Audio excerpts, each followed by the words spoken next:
coming here, I wasn't sure what I was going to do. I wasn't sure what career I was going to pursue. I worked with him for a little bit, and I bought that van, and the van didn't even have a passenger seat. I just worked hard. I just went from bathroom to kitchen to condo remodel, and that kind of transformed into what we have today.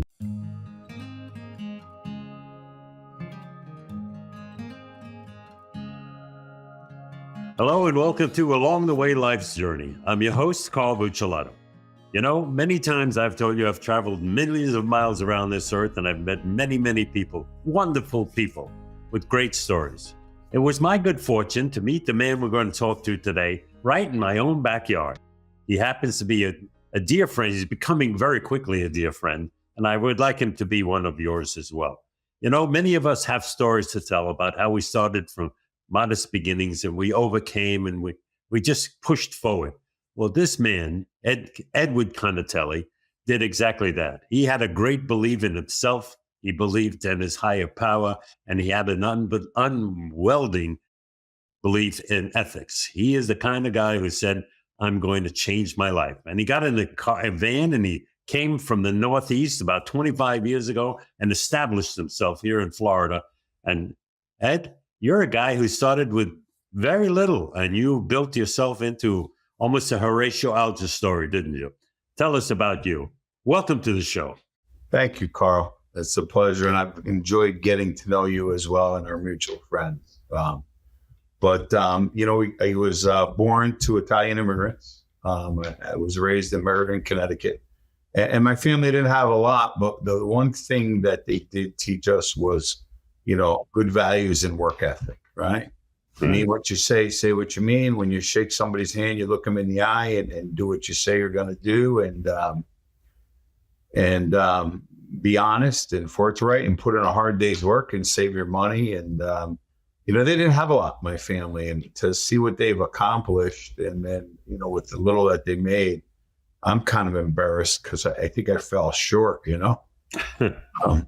But we had some good times growing up, being an Italian of Italian heritage. There's a lot of traditions. And unfortunately, my mom still makes homemade sausage. And we have the grapevine in the backyard and the fig trees. And it was always around family, and we always supported each other as family.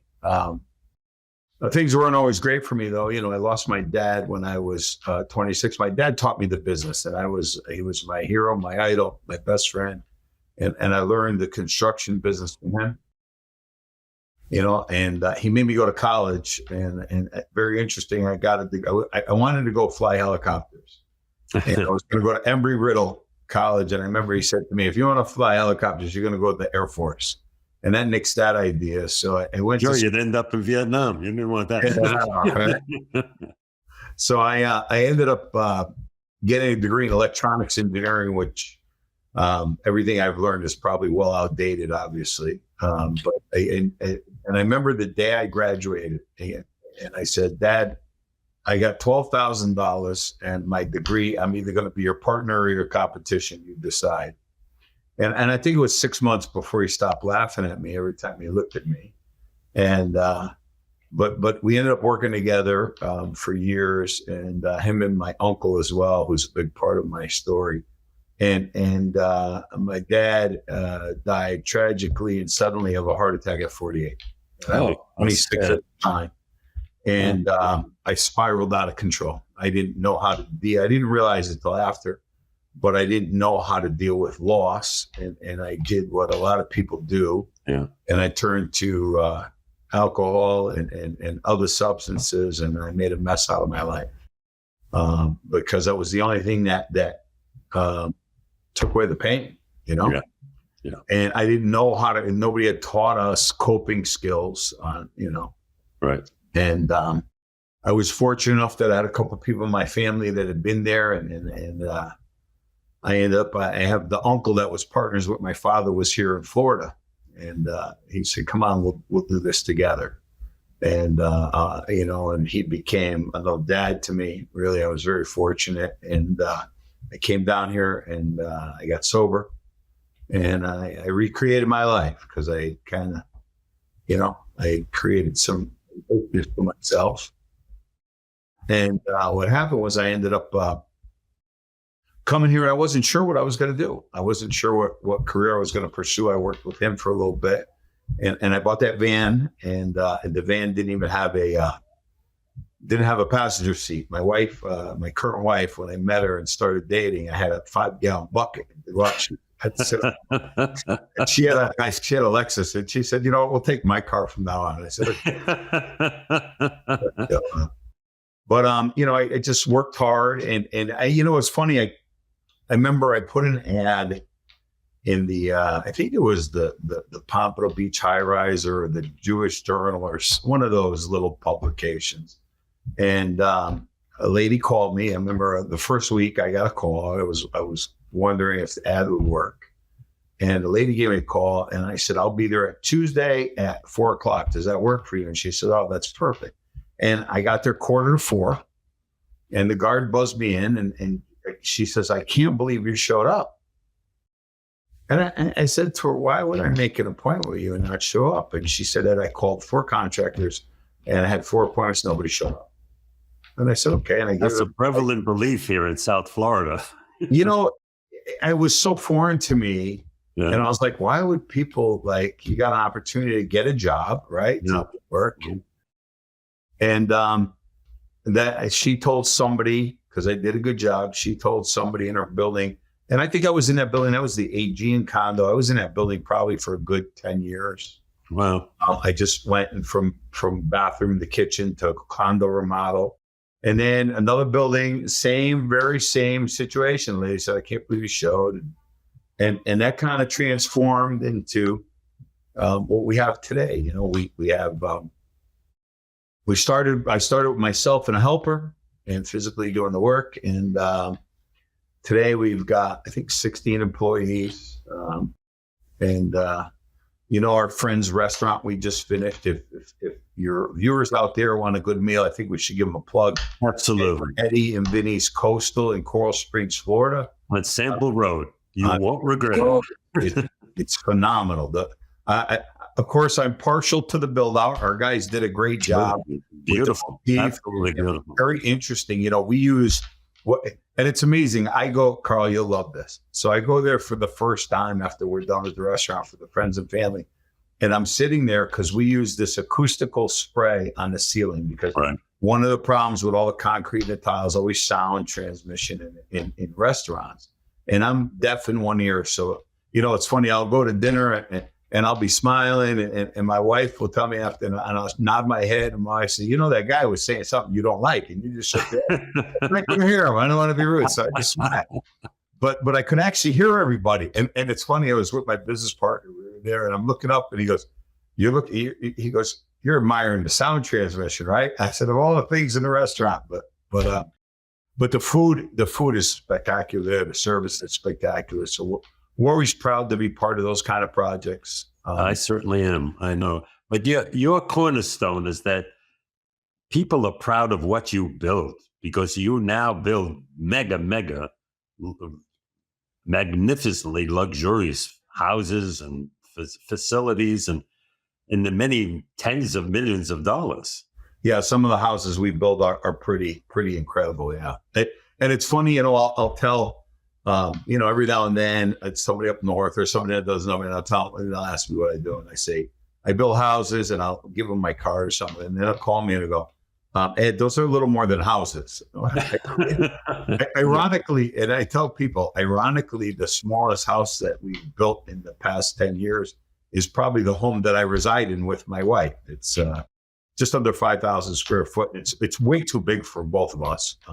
But our grandkids kind of love it and rule the roost when they come over. And it's got a great backyard and a great entertaining area, and we entertain a lot. So, but some of the houses we build are pretty spectacular. Yeah, we've got a couple. Yeah, I saw one in there in the 20 million plus range. Yeah.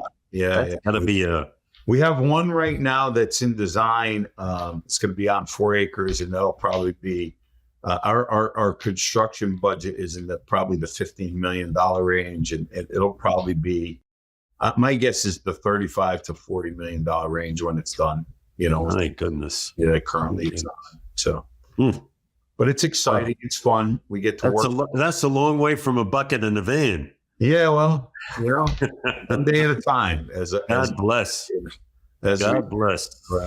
So that you have been a man who has believed and have a great faith in God. I know that if you went through the recovery program, you know what the higher power is, and you know how impactful it can be to your life. So, well, I got to share something interesting, and it's it's very interesting because you get sober, and you turn your life around, and God brings you these blessings, and typically in the beginning it's a lot of materialistic stuff, and you follow this journey, and then part of the 12-step process of recovery is helping others, and you start helping others, and we have a Tuesday nights we mentor men here in our office, and I've sponsored a lot of men in Alcoholics Anonymous, and I found a very satisfying and part of my life today is mentoring, whether it's the younger kids that come that we employ,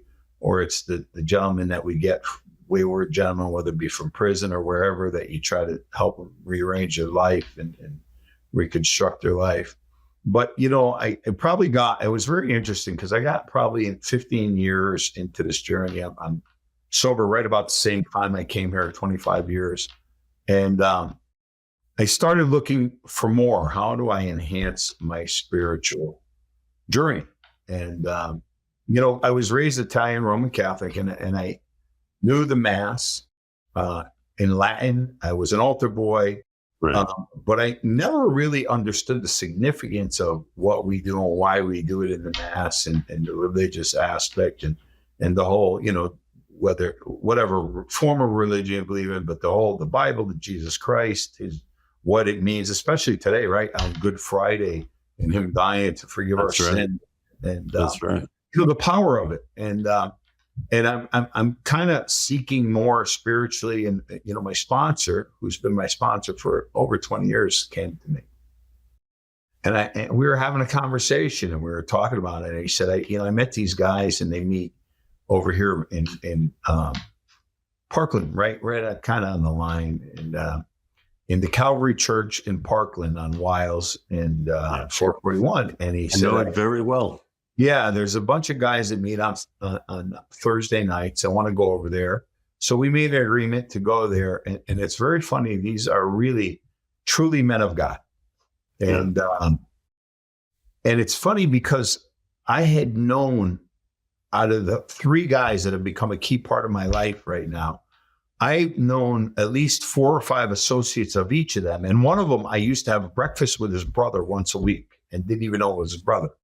And how we didn't connect with each other, because AA is a kind of a small community, right? Yeah. And I realized that kind of one of those, when the student is ready, the teacher will appear.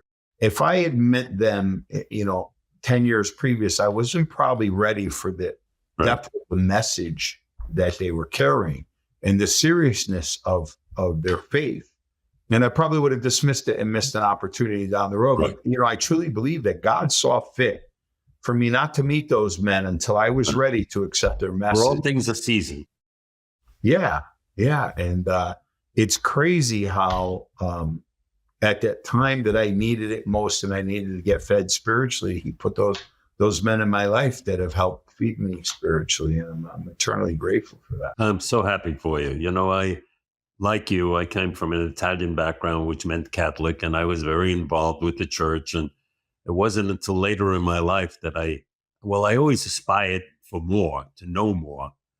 And ironically, it came from a simple series of words that an elderly woman said to me one day. We were part of this group, and we would get together, couples, and we'd share events of the week.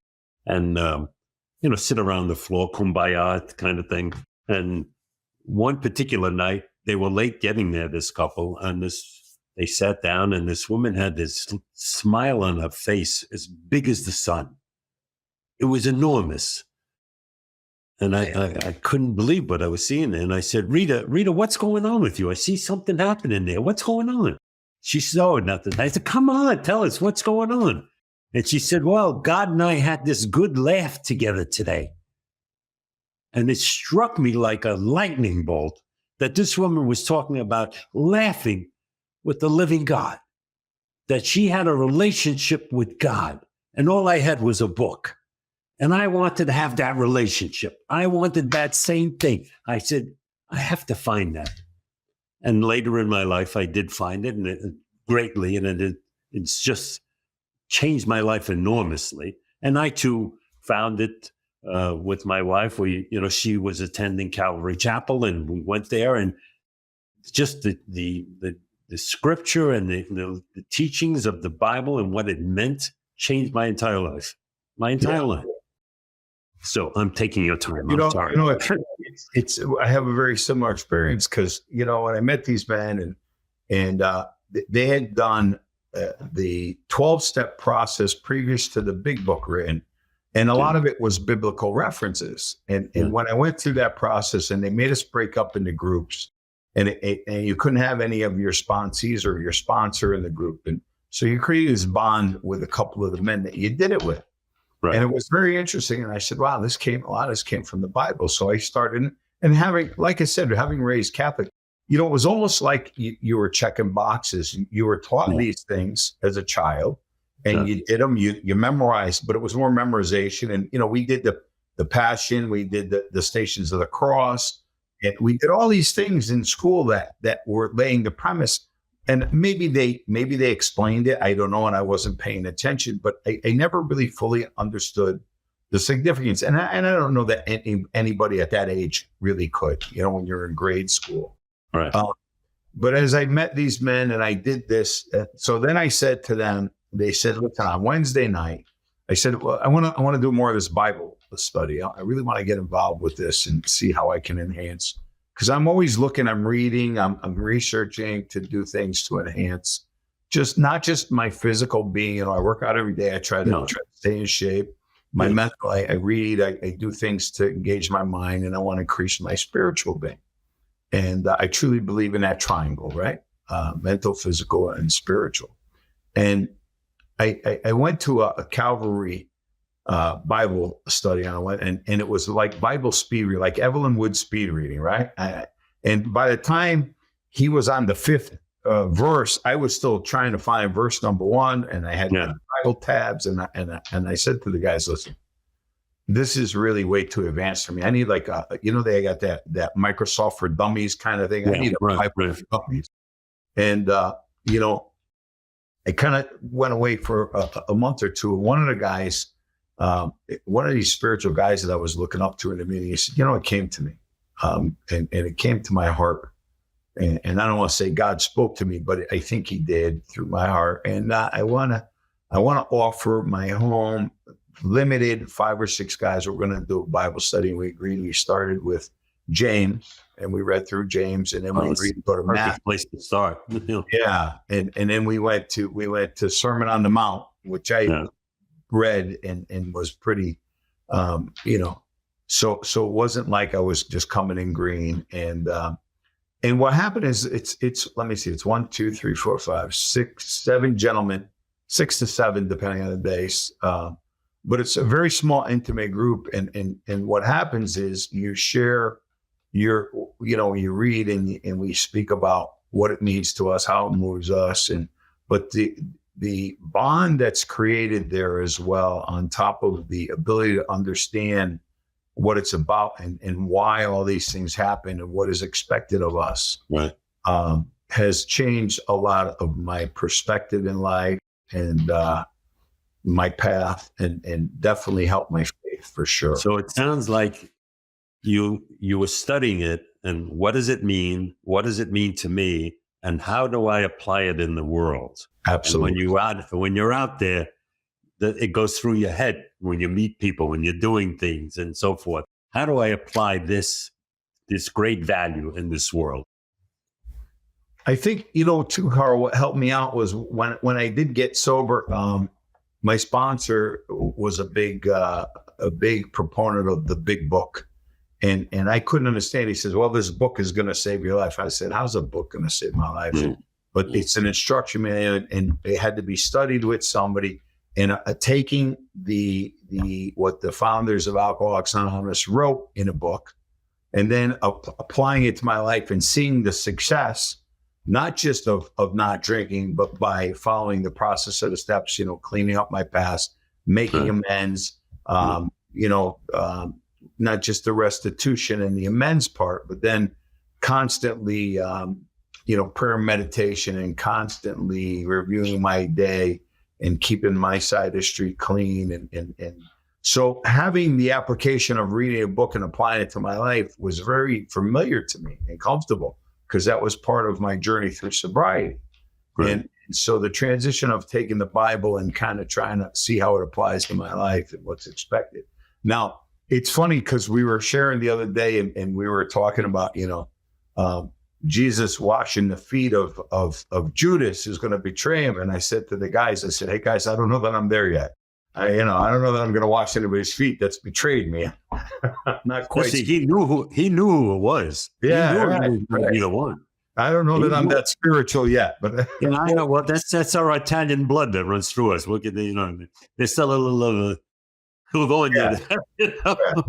I said I'm not quite there yet, but no, it's been a great journey. I have been told by people that you have a philosophy, and I suspect that it's true.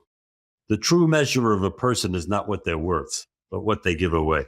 And that's more than physical and financial. When you give of yourself, it's very important. It's interesting, Carl, because I grew up in an Italian house. And in our house, we grew up on a street, and it was all Italians, obviously. We all migrated to the same area. And it was very interesting because it was probably, I think there was like 14 boys and 2 girls out of all the Italian families. And so we grew up playing sports together. There was no iPhones and all these things. Yeah. So we were forced to play outside. And the houses were always open. And my family, my mother has like an open door policy.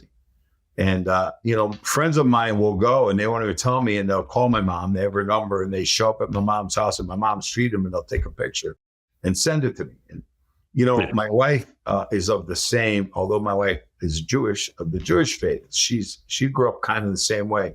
So our house has always been kind of a safe place and an open house. And on weekends, typically on Sundays, we have people over where if you don't have a place to come, it's kind of like an open door policy.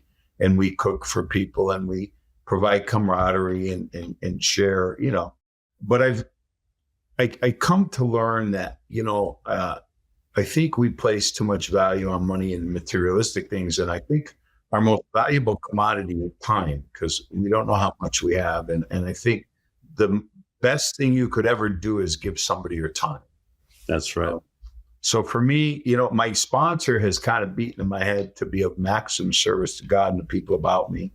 And I try to do that. And, to me, also the mark of the measure of a man, I think, is not just, what he has, but what he gives, but also what he does when he falls. How does he get up and Right. And to me, I'd rather take a guy that's been through the mud and clean himself off and turn his life around than a guy who's kind of lived pure his whole life. Yeah, there's a lot of people who are living the entitlement life. They believe that they're entitled to everything. And unfortunately, I used to get angry at people like that when I'd see them in the cars or in restaurants demanding things from a server, treat them like this. Yeah. It's terrible the way they treat people. I used to get angry. Now I realize what they have ahead of them, they don't even understand. The retribution for that, somewhere down the road, is going to be terrible.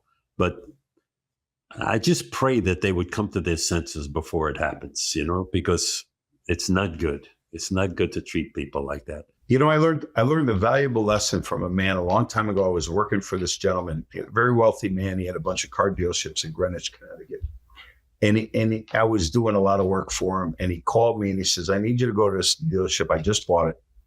And I want you to measure. And here's what I want to do. We kind of talked about it. And I said, okay. And he goes, listen, but if you see me over there, don't say anything. I said, okay. And this is a gentleman, he was always dressed to a T. My grandfather was always that way. He was always dressed to a T. And I watched him come in, and I don't even know, he had probably borrowed these clothes because he looked like a bum. He hadn't shaven, and he walked in, and it was a very high profile car dealership, very high end cars. And nobody there would give him the time of day, the manager, nobody would. And there was some young kid that had just started, and he went and he talked with him, he spent time with him, and he left. And I was looking at this is strange. This is really strange. And he ran home, and we were there for quite a few hours. I was probably there for about 6 hours. And I watch him pull up, and now he pulls up dressed the way he is, and he walks in with envelopes, and he fired everybody except the young man that helped him. And he said, and the guy, and I remember the manager said, "Who are you? You can't fire me." He said, "I bought the dealership, call him, pack your desk, you're out." And after I asked him, and I said, that was very interesting. He says, "Ed, you got to treat everybody with respect. You never know who that person is, what they've gone through." But he said, "You need to treat everybody the same way, because you never know." And that was probably when my parents kind of taught me that as well. But when I saw that, I was like, wow. Yeah. It made a very, very strong impression on me at that time. And I've kind of carried that, but I've been pretty blessed because, I've had a great family, great examples, role models in my family. My uncle, who stepped in after my father died, is a great role model for me. And I've had been surrounded by a lot of love. And the people that I've met along the journey have, I got some great people that I met in the rooms, and my current men's support group is spectacular. They really are. And they've all played an integral part on shaping my view and my approach to life. So we have a mutual friend that I won't name, who I love dearly, and I know you do too. Yep. And I keep telling him over and over again, I pray for you for this, and I pray for you for that. He says, "Well, it can't do any harm." I says, "It's not doing any harm. It's doing good. You don't realize it." You and I do the same thing. I pray. He said, "I'll accept your prayers." Yeah, he does that for me all the time. And he's really a wonderful guy. He really is. And I'm very proud to call him friend. I really am. I got to spend some time with him today, and not just in a business setting, but we spent some time driving around looking at a couple of things, and it got to the conversation. It's what I really like about it is, we've been friends for, it's got to be 20 years now. And I watch this child grow up, and I see how he is with his family and his grandkids and his kids, and my kids have become, I noticed the other day, my kids were with his kids, and I was like, wow, that's pretty cool. It's a nice feeling, isn't it? Yeah, it is. It's really good at the end of the day. But one of the other things that is interesting, Carl, and I truly believe, going back to what you said about what people share, and I truly believe that because we share the blessings from God with other people, God continues to bless us, because he knows that we're going to share. Oh, I know that. And I'm a big believer. People call it karma or pay it forward, and I just think it's God. God's hand, nothing more. Yeah.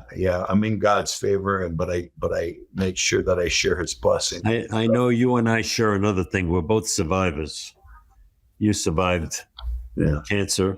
I did, yes. And you're clean for 4 years now, right? Yeah, 4 years. Knock on wood. It was March 31st was 4 years. Yeah, I was diagnosed. God bless. With prostate cancer, and it's not the best of days when your doctor comes in. No. Fortunately, it wasn't major, but it was enough to have the surgery, and fortunately, I got through that. And there were some. This is April, and April 11th, just a few days ago, marks almost 14 years. I had a hemorrhagic stroke, ruptured a blood vessel in the left side of my brain, my skull filled with blood. They took me to the hospital with an ambulance. They told my wife, he's not going to make it through the night. He will not survive until the morning. I guess they were wrong. And my wife said, "You don't know my God." Here I am, folks. I like that story. Giving thanks every day. Amen. For the gift of one more day of life. And it is a gift. And because it's a gift, I know not to waste it. have to share it and use it the way he means it. So here we are. And as Ed just said, this is Good Friday, folks. Yeah. So we're all in a way benefactors of that great gift.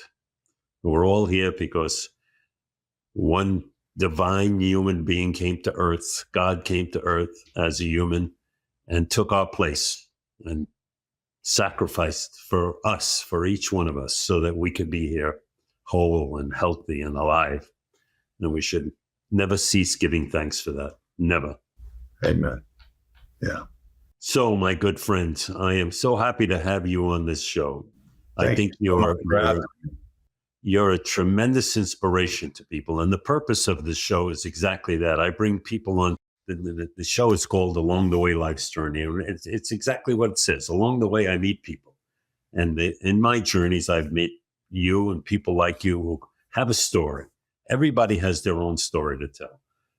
But they're, in many cases, inspirational and motivational so that they can impact other people's lives, have them think a little differently, act a little differently. You and I have both had such experiences where our story and our message has touched other people. So I thank you for being here today for that.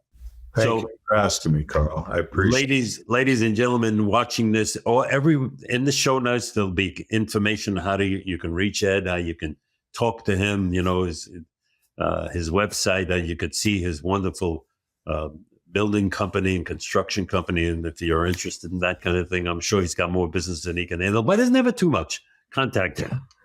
Could always be worse. It could always be better. That's how I learned to say a long time.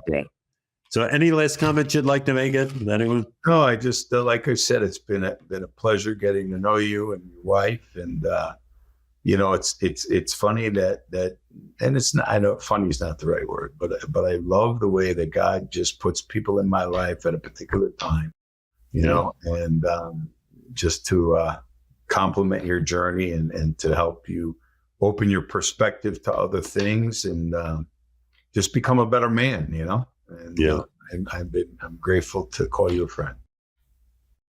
Well, I'm sure you've heard this before because you're married to a Jewish woman. My Sicilian expression to you is not Sicilian at all. You're a mensch. Yeah. You're a real mensch. Right. I remember the first time she called me that I wasn't sure if I was in trouble. It's a great compliment. It's a great compliment.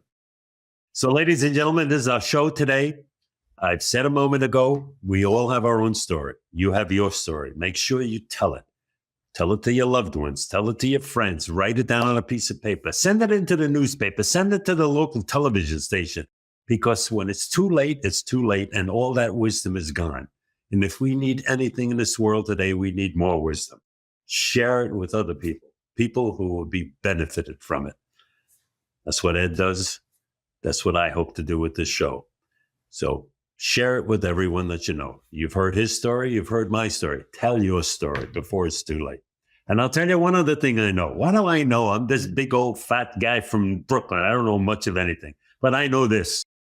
Get somebody you know today and grab them in a bear hug. Get them in a big bear hug. Tell them you love them. Tell them you love them. It may be the only time they hear those words. And I'm quite sure God loves them also. He loves Ed, and he loves me, and he loves you. So, Ed, I love you, man. That's the way it goes. All right. I love you too. God bless. All right. Thanks. See you at the restaurant. Hey, goodbye.